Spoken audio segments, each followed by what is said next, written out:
17. oktobra bo potekala mednarodna konferenca, oziroma septembra, se opravičujem, bo potekala konferenca o uresničevanju milenijskih razvojnih ciljev.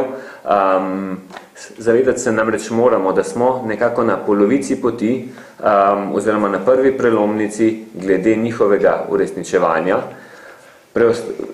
Preostaja nam zgolj še, če praktično ponazorim, 5 let za njihovo izpolnitev, se pravi izpolnitev zastavljenega cilja.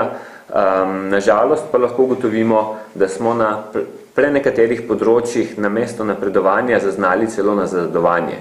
Nazadovanje tako na strani držav v razvoju, strani seveda prejetih in neizpolnjenih obljub, ki so jim jih podale razvite države, do potem takem seveda tudi nazadovanja na strani razvitih držav.